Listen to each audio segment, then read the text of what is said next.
बात को केवल इसलिए जानना, भगवान भक्त के भजन से प्रसन्न होता है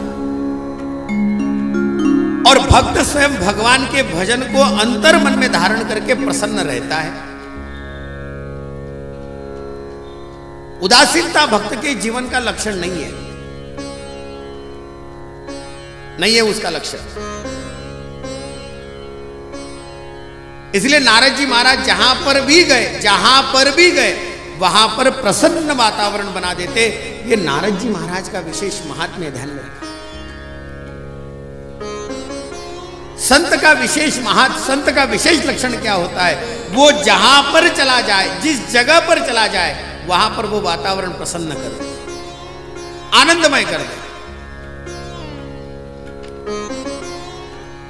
नारद जी महाराज ने कहा, ऐसी उदासी अच्छी नहीं महर्षि। अरे जो मैं आपके सामने दिख रहा हूं ना, जो इतना प्रसन्न, अरे उसके पीछे कारण ही है, भगवान की लीलाओं को मैंने स्वयं श्रवण किया है। भगवान की स्वयं उन दिव्य लीलाओं को स्वयं ग्रहण करते करते मेरे जीवन में परमात्मा के प्रति प्रेम बढ़ा है। अपने पूर्व जन्म की कथा स्वयं महर्षि नारद जी महाराज ने सुनाई।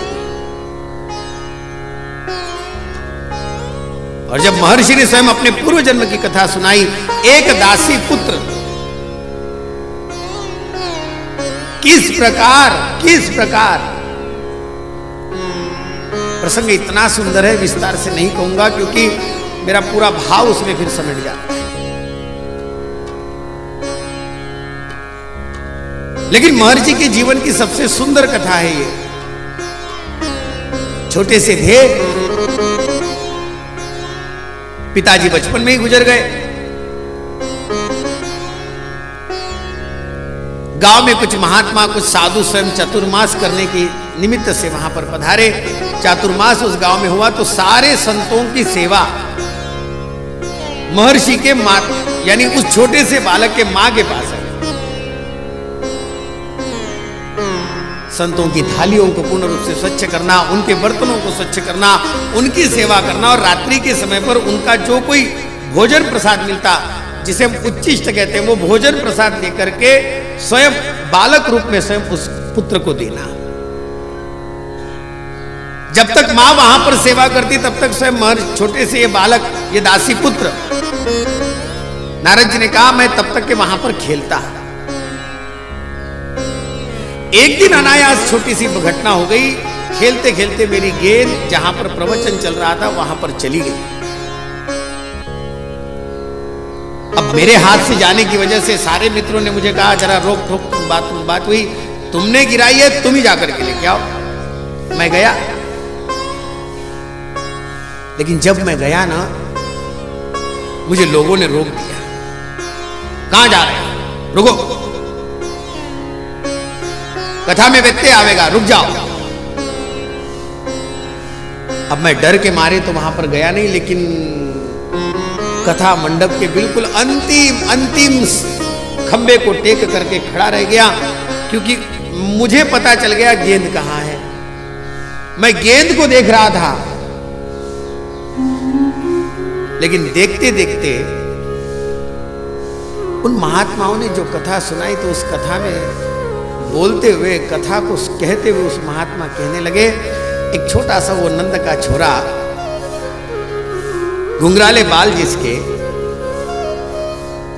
अरे वो घुंघराले बाल वाला स्वयं छोटा सा छोरा नटखट लीलाएं करते करते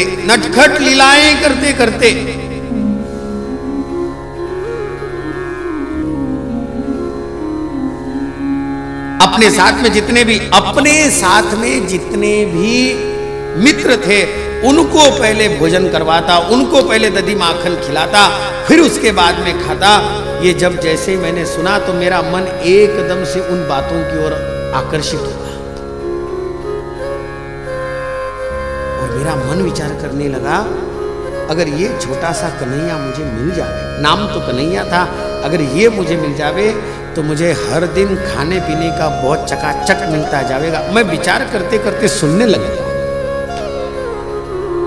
अब जैसे ही सुनने लग गया तो सुनते सुनते मेरा मन उस छोटे से नंद के छोरे की कथाओं को अपने आप में सुनने में मन एकाग्र हो गया। प्रवचन समाप्त हुआ और मैंने जाकर के उस गेंद को उठाया और अपने मित्रों को दे दिया। मैंने कहा आज से ये खेलना बंद, अब तो बस कथा ही सुनना है। कथा यही करती है। कथा सबसे पहला काम कौन सा करती है? कथा सबसे पहला ये काम करती है, अपने मन को विचलित करने वाले सारे पदार्थों को छुड़ा करके मन को एकाग्र बना देती है। ये कथा की महिमा है, एकाग्र बनाती है कथा।